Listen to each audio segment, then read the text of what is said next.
ప్రభువైన యేసుక్రీస్తు నామంలో అందరికీ హృదయపూర్వక వందనములండి. సంఖ్యాకాండము 28వ అధ్యాయము.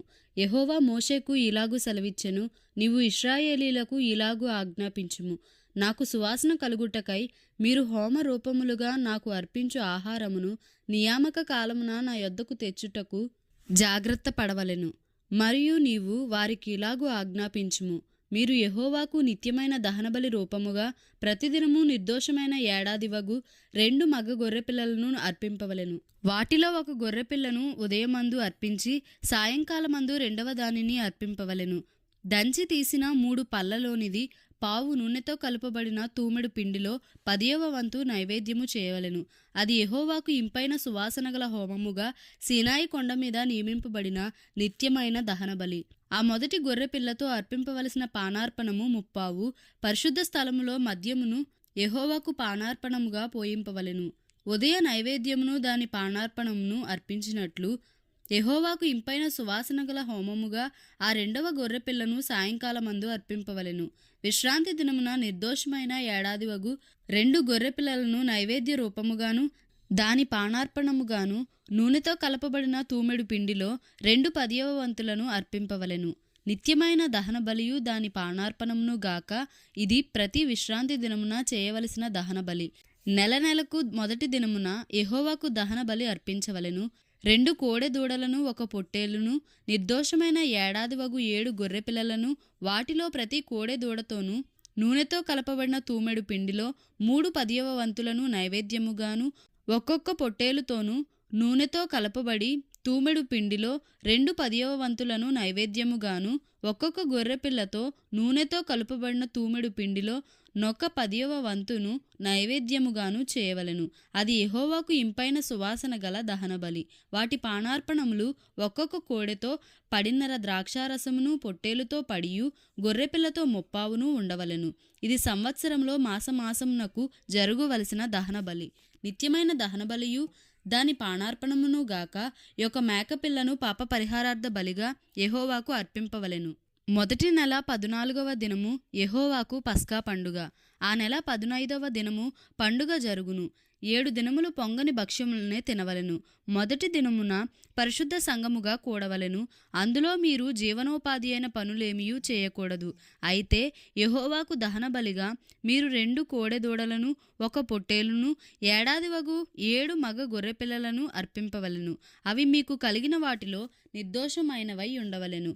వాటి నైవేద్యము నూనెతో కలపబడిన గోధుమల పిండి.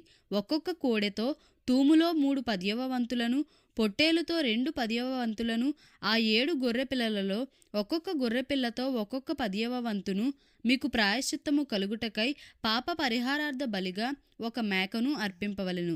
ఉదయమున మీరు అర్పించు నిత్యమైన దహన బలిగాక వీటిని మీరు అర్పింపవలెను. అట్లే ఆ 7 దినములలో ప్రతిదినము యెహోవాకు ఇంపైన సువాసన గల హోమ ద్రవ్యమును ఆహారముగా అర్పించవలెను. నిత్యమైన దహనబలియు దాని పానార్పణమును గాక దానిని అర్పించవలెను. 7వ దినమున పరిశుద్ధ సంఘముగా కూడవలెను. ఆ దినమున మీరు జీవనోపాధి అయిన పనులేమియూ చేయకూడదు. మరియు ప్రథమ ఫలములను అర్పించు దినమున అనగా వారముల పండుగ దినమున మీరు యెహోవాకు క్రొత్త పంటలో నైవేద్యము తెచ్చినప్పుడు మీరు పరిశుద్ధ సంఘముగా కూడవలెను. నాడు మీరు జీవనోపాధి అయిన పనులేమియూ చేయకూడదు. యెహోవాకు ఇంపైన సువాసన గల దహన బలిగా మీరు 2 కోడె దూడలను 1 పొట్టేలును ఏడాదివైన 7 మగ గొర్రెపిల్లలను వాటికి నైవేద్యముగా ప్రతి కోడె దూడతోనూ నూనెతో కలుపబడిన తూమెడు పిండిలో 3 10వ వంతులను ప్రతి పొట్టేలుతో 2 10వ వంతులను ఆ 7 గొర్రె పిల్లలలో ఒక్కొక్క పిల్లతో ఒక్కొక్క 10వ వంతును మీ నిమిత్తము ప్రాయశ్చిత్తము చేయబడుటకై 1 మేకపిల్లను అర్పింపవలెను. నిత్యమైన దహనబలియు దాని నైవేద్యమును గాక వాటిని వాటి పానార్పణములను అర్పింపవలెను. అవి నిర్దోషములుగా నుండవలెను. సంఖ్యాకాండము 29వ అధ్యాయము. 7వ నెల మొదటి తేదీన మీరు పరిశుద్ధ సంఘముగా కూడవలెను. మీరు జీవనోపాధి అయిన పనులేమియూ చేయకూడదు. అది మీకు శృంగధ్వని దినము. నిర్దోషమైన 1 కోడె దూడను ఒక పొట్టేలును యెహోవాకు ఇంపైన సువాసన గల దహన బలిగా అర్పింపవలెను. వాటి వాటి విధి ప్రకారముగా అమావాస్యకు అర్పించు దహనబలియు దాని నైవేద్యమును, నిత్యమైన దహనబలియు దాని నైవేద్యమును, వాటి పానార్పణములను గాక మీరు నిర్దోషమైన ఏడాదివగు 7 మగ గొర్రెపిల్లలను యెహోవాకు ఇంపైన సువాసన గల దహన బలిగా అర్పింపవలెను. వాటి నైవేద్యము నూనెతో కలుపబడిన గోధుమ పిండి. ప్రతి కోడెదూడతో తూములో 3 10వ వంతులను, పొట్టేలుకు 2 10వ వంతులను, 7 గొర్రెపిల్లలలో ఒక్కొక్క పిల్లతో ఒక్కొక్క 10వ వంతును మీ నిమిత్తము ప్రాయశ్చిత్తము చేయబడుటకై పాప పరిహారార్థ బలిగా ఒక మేకపిల్లను అర్పింపవలెను. ఈ 7వ నెల 10వ దినమున మీరు పరిశుద్ధ సంఘముగా కూడవలెను. అప్పుడు మిమ్మును మీరు దుఃఖపరచుకొనవలెను. ఏ పనియూ చేయకూడదు. ప్రాయశ్చిత్తము కలుగుటకై పాప పరిహారార్థ బలియు, నిత్యమైన దహన బలియు దాని నైవేద్యమును, వాటి వాటి పానార్పణములను గాక మీరు ఒక కోడెదూడను, ఒక పొట్టేలును, ఏడాదివైన 7 గొర్రెపిల్లలను యెహోవాకు ఇంపైన సువాసన గల దహన బలిగా అర్పింపవలెను. అవి మీకున్న వాటిలో నిర్దోషమైనవై ఉండవలెను.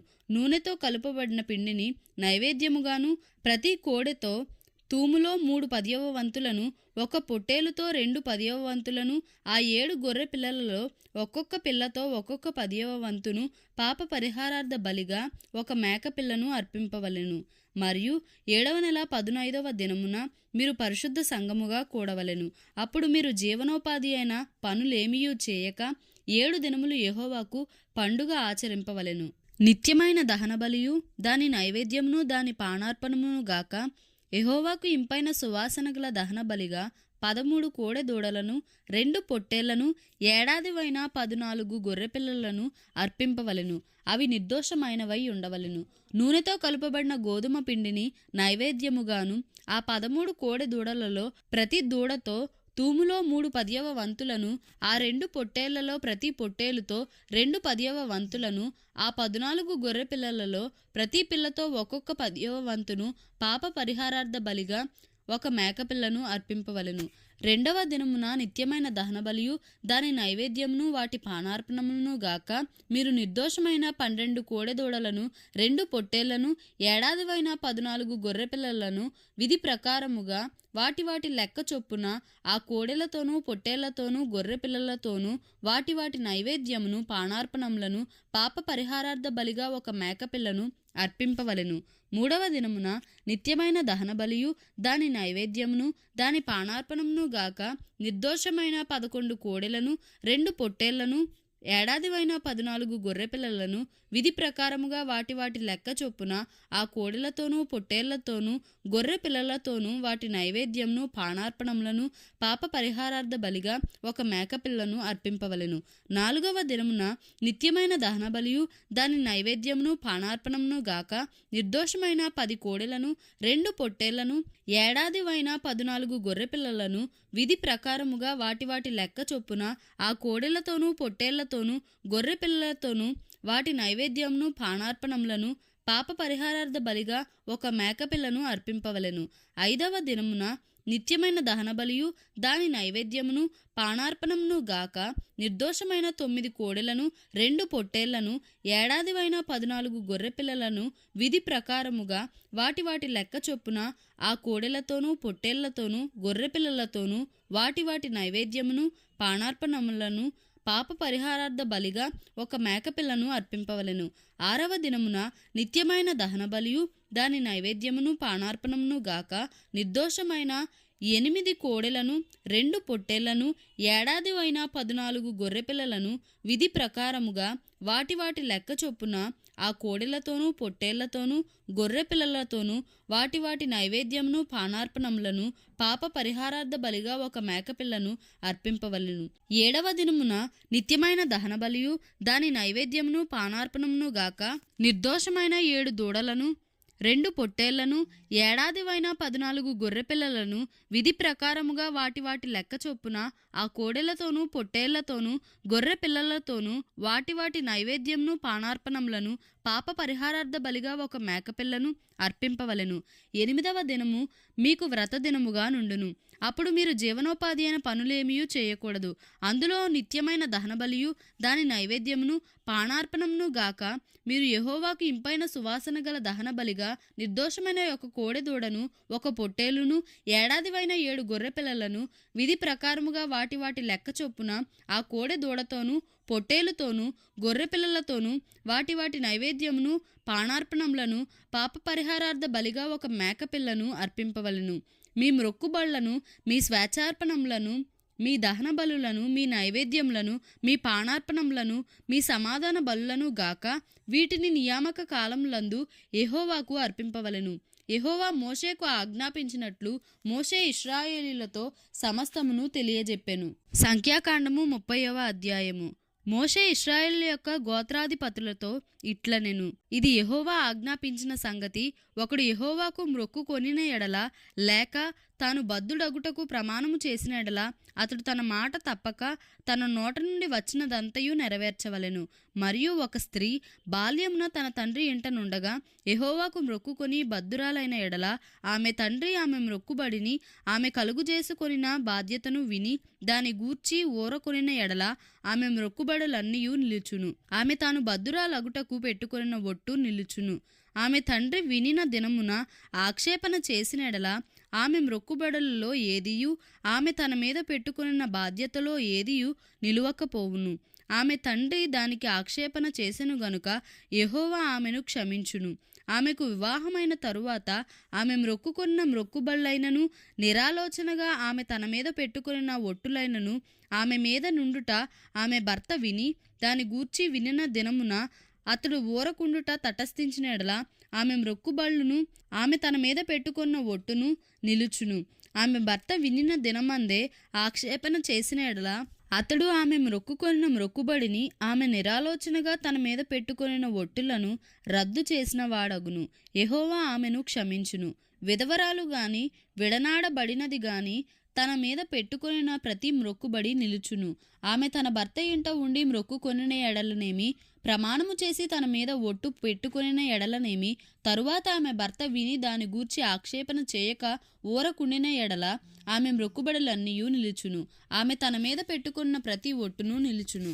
ఆమె భర్త వినిన దినమందే వాటిని బొత్తిగా రద్దు చేసిన ఎడల ఆమె మ్రొక్కుబళ్లను గూర్చియు ఆమె మీది ఒట్టును గూర్చియు ఆమె పలికిన దేదియు నిలువకపోవును. ఆమె భర్త వాటిని రద్దు చేసెను గనుక యెహోవా ఆమెను క్షమించును. ప్రతి మ్రొక్కుబడిని తన్ను తాను దుఃఖపరచుకొందునని ప్రమాణపూర్వకముగా తన మీద పెట్టుకొనిన ప్రతి బాధ్యతను ఆమె భర్త స్థిరపరచవచ్చును, రద్దు చేయవచ్చును. అయితే ఆమె భర్త నానాట దాని గూర్చి ఊరకొనుచు వచ్చిన ఎడల వాడు ఆమె మీదనున్న ఆమె మ్రొక్కుబడులన్నిటినీ ఆమె ఒట్టులన్నిటినీ స్థిరపరిచిన వాడగును. అతడు వినిన దినమున దాని గూర్చి ఊరకుండుట వలన వాటిని స్థిరపరచెను. అతడు వినిన తరువాత వాటిని బొత్తిగా రద్దు చేసిన ఎడల తానే ఆమె దోష శిక్షను భరించును. ఇవి భర్తను గూర్చియు భార్యను గూర్చియు తండ్రిని గూర్చియు బాల్యమున తండ్రి ఇంటనున్న కుమార్తెను గూర్చియు యెహోవా మోషేకు ఆజ్ఞాపించిన కట్టడలు. దేవుడి పరిశుద్ధ వాక్యంను మన వినికిడిలో దీవించి ఆశీర్వదించునుగాక. Amen. Please like, share and subscribe for more videos.